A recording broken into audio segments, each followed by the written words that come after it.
Haleluya. Ese murahari cyangwa mwagiye? Ibi ngezeho nibyo biryoshye cyane mu byumve. Yesu buriya azi amazina yacu. Yesu wa mubyeyi we azi izina ryawe. Ariko icyo ntabwo icyo nyamukuru, dukeneye guhura na Yesu, kuko Yesu twahuye nawe atanga iki? Atanga amahoro. Reka babwire ijambo, iyo twacumuye Imana ishobora kudutatanya, aho bagomba kubona umugisha ntubone umugisha kubera gucumura. Hari igihe Imana ikwihorera kugira ngo ahari uba ifasha nyigisho, abandi nibabona Imana yakoze ibitangaza bazavuga ngo yamangize gute irahari. Haleluya.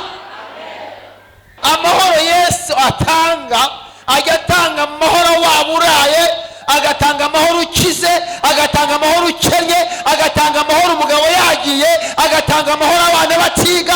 Yesu ajya atanga iki? Amahoro. Ntitaye ku cyubahiro, ntitaye ku ikofi mfite hano, ntitaye ku bantu banzi, ndashaka guhura na Yesu. Haleluya.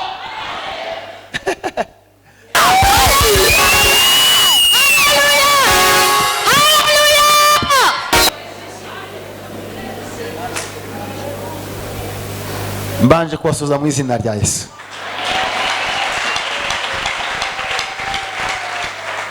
Amazina yanjye ni Pastor Bosco Mushumba Bitoro Believers.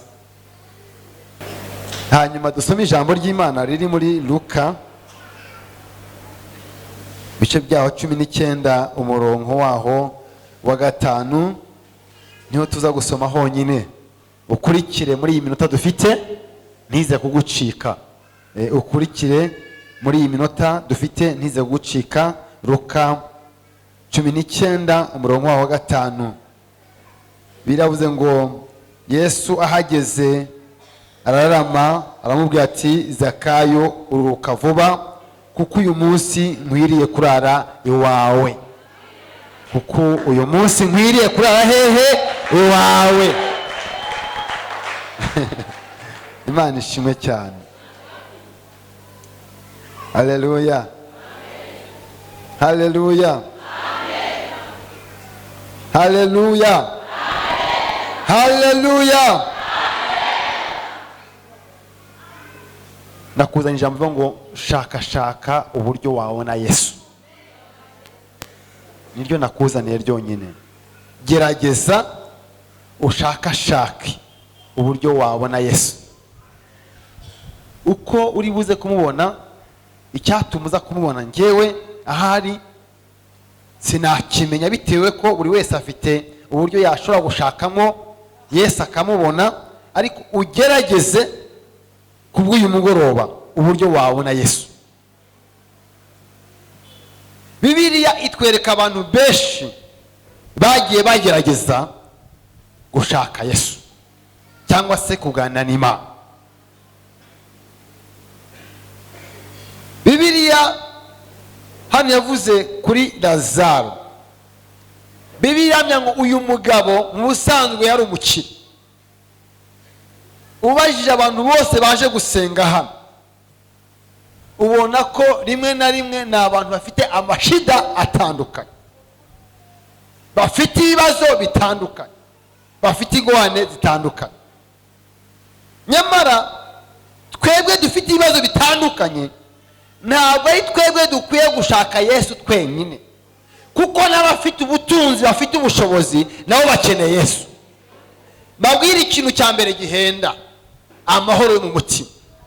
Iyo udafite amahoro yo mu mutima, urara mu nzu ya etaje ukayiburamo amahoro. Abadayimoni bakakuniga, abana bawe ntibige, ukabyara abana bakanywa itabi ryinshi. Buri munsi ukajya uhora uhangayikiye umwana wawe, waramwigisha amashuri ushoboye kumwigisha, ariko kubera yuko umwana wawe yabaye uko nguko, nta mahoro wajya gute yo mu mutima. Wagendera muri V8 imodoka nziza musanzwe muzi mwese, ariko ntugire amahoro yo mu mutima. Ushobora kugira amazu ya etaje meza, ariko ntugire amahoro yo mu mutima. Rero abantu dufite amashida cyangwa ibintu bibazo bitandukanye, ntabwo ari twebwe duguye guhura na Yesu twenyine gusa, ahubwo isi yose, abantu bose bakwiye guhura na Yesu. Haleluya.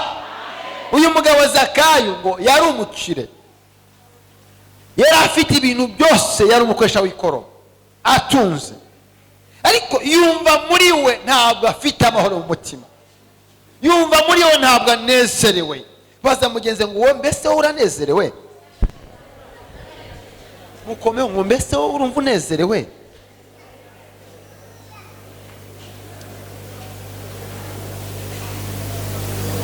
Yari afite buri kimwe cyose, atunze, ariko yumva akeneye guhura na Yesu.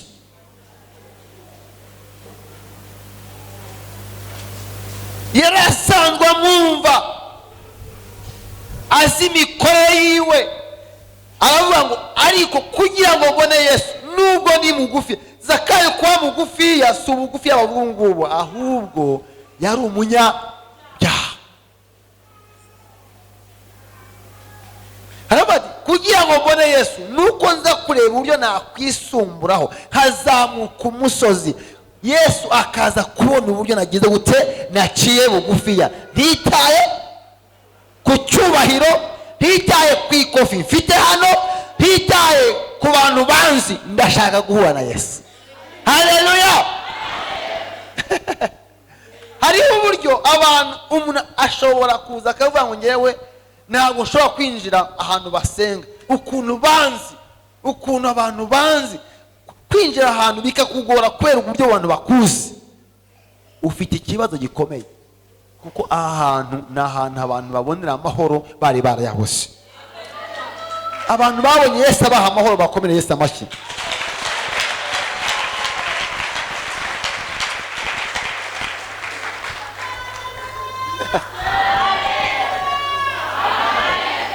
Yesu yavuze amagambo ngiye kubabwira, yababwiye ngo mbasigiye amahoro, ngo sinyabasigiye nk'uko isi yatanga.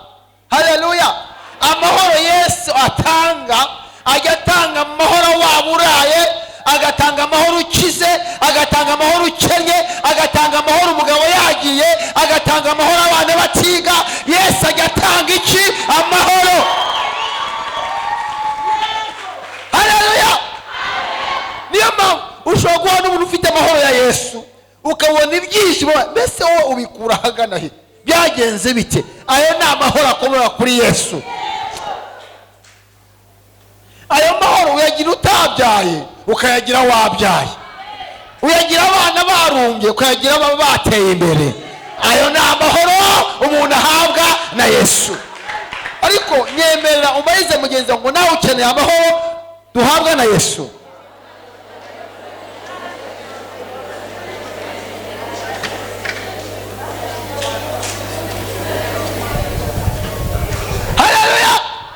Uyagira umugabo adahari, ukayagira ahari, uyagira utarashatse, urumva ugeze mu myaka yo gushaka bikaba byaranze, ariko kuko Yesu yatanze amahoro ukumva ufite amahoro, kuva nta nicyo wize gute ubaye. Icyo cyonyine nicyo cyateza Zakayo gushaka Yesu. Nicyo cyonyine cyatumye Zakayo azamuka umusozi, azamuka igiti, aravuga ngo nkeneye kuhura na Yesu. Hariho abantu baje bavuga ati reka tugende, wenda Imana iri butugire neza, turakennye, wenda Imana itugaburije. Tujya duhura n'ibibazo byinshi bitandukanye, twasenga Imana igakiza. Hakaba uvuga ngo ngiye gushaka uburyo, wenda hari igihe biri buze kugenda neza muri believers nkabona amafaranga, cyangwa biri buze kugenda neza nkakira indwara. Ni byiza, ariko icyo ntabwo aricyo nyamukuru. Dukeneye guhura na Yesu, kuko Yesu twahuye nawe atanga iki? Atanga amahoro. Atanga amahoro ubifite, agatanga amahoro utanabifite. Icyo nicyo mukundira. Yesu nashimwe. Haleluya.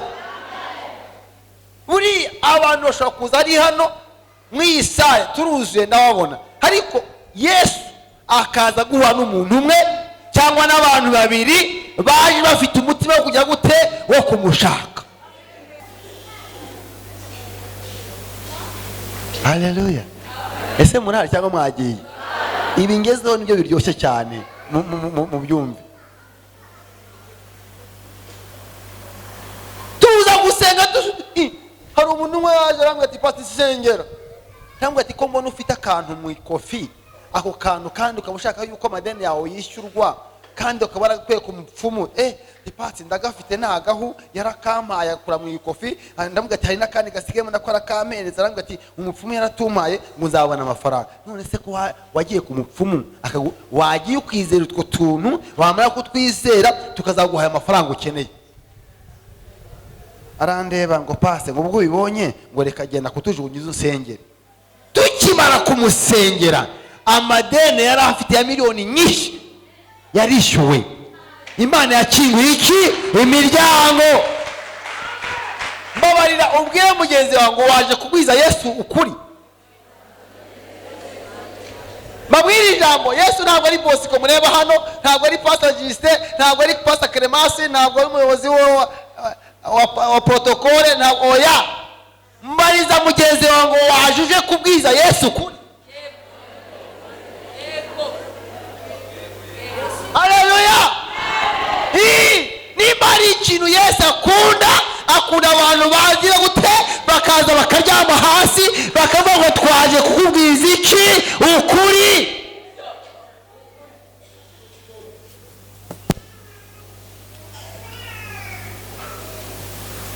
Hatari haboneka ukuri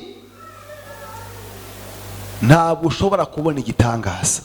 Nshuti z'Imana, nidushaka dusenga dushyireho n'ibirenge, dushyireho n'inzara, dushyireho n'ibiki byose, dukomakome tugire gute? Gusenga kugira icyo kwamara ku buzima bwawe, ku buzima bwanjye, ni ukwemera ko turi abanyamafuti, Imana ikatugira ibambe ikadukiza. Haleluya. Hari abantu bafite ibyago by'uburyo bubiri. Hari umuntu ufite icyago kubera yuko yanze gukorera Imana, yanze gukora ibyo Imana ishaka. Imana irangije imutera icyago kubera ibyaha n'ibiki byose yaciyemo. Undi wa kabiri ni umuntu wahuye n'ibibazo n'ibyago bikamugeraho ahari kugira ngo izina ry'Imana rizahabwe iki? Icyubahiro. Niko babajije Yesu. Barabajije ngo iyi mpumyi mbese n'ibyaha byiwe n'ibyaha by'ababyeyi biwe? Yesu aravuga ngo ni ukujya gukora kw'Imana kujya gute? Kumugaragarireho. Hari umuntu waba wicaye ahangaha bakaba bari kumwirukana ari mu nzu y'ubukode, ariko kandi akabasenga akavuga ati ariko Mana we pasa mbariza Imana ko nyiranuka, habatanga icyacumi, habananga amaturo uko nshobojwe, ni gute Imana itancira inzira ngo mbone akazi? Ko pasa ko ntacyo nakoze, none nkaba narabuze umwana, nkaba maze imyaka 5, ukaba ukiranuka uyeza gusenga Imana. Hari igihe Imana ikwihorera kugira ngo ahari uba ifasha migisho abandi nibabona Imana yakoze ibitangaza bazavuga ngo yamangize gute? Irahari. Haleluya. Niyo mpamvu Yesu yasubije ngo iyi mpumyi ntabwo ari ibyaha byayo, ntabwo ari n'ibyaha by'ababyeyi biwe, ahubwo ni ukujya gukora kw'Imana kugira gute? Kumugaragarireho. Hakaba n'abandi buryo bwa kabiri, abantu Imana yakubise akanyafu. Niko Salomo yavuze. Salomo yavuze aya magambo ngiye kubabwira. Yaravuze ngo abantu bawe nibagucumuraho ukabatatanyiriza mu bihugu bitari bimwe, ukabakura muri gakondo yabo, reka babwire ijambo, iyo twacumuye Imana ishobora kudutatanya. Aho wagomba kubona umugisha ntubone umugisha kubera gucumura. Aho murakumvije se? Niko Salomo yavuze ngo abantu bawe nibagucumuraho, kubera kugucumuraho bagatatanya mu bihugu bitari bimwe, ngo ariko bakimenyaho indwara yabo. Mubwire mugeze ngo dukwiye kwimenyaho indwara yacu. Bashumba turi kumwe, twimenyaho indwara yacu.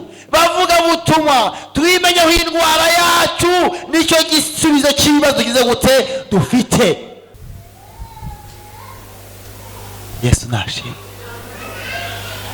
Turimo turashaka iby'Imana, ariko ntabwo dushaka iby'Imana ishaka. Icyo nicyo kibazo itorero rifite. Kugira ngo Imana ikore ibitangaza nuko tugerageza gushakashaka iby'Imana igeze gute ishaka.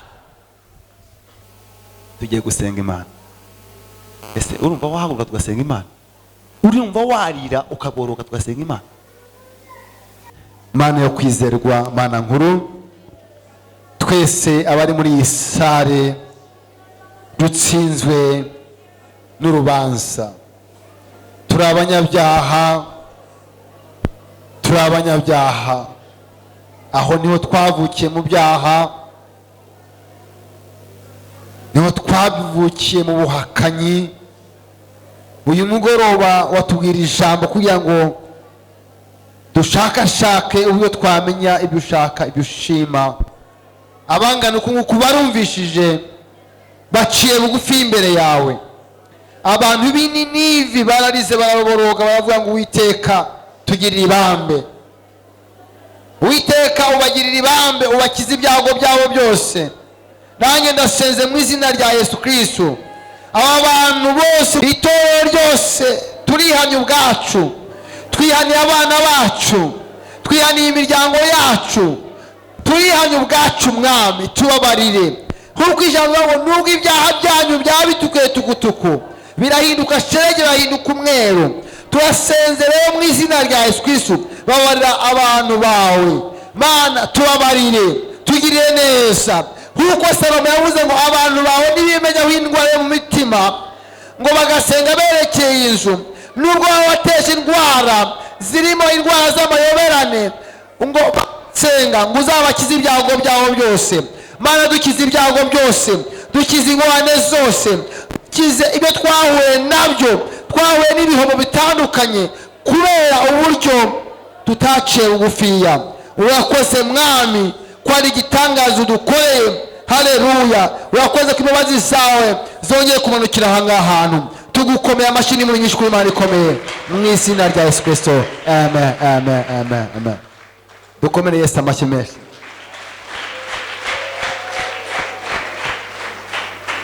Yesu nashimwe.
Umunsi wa gatatu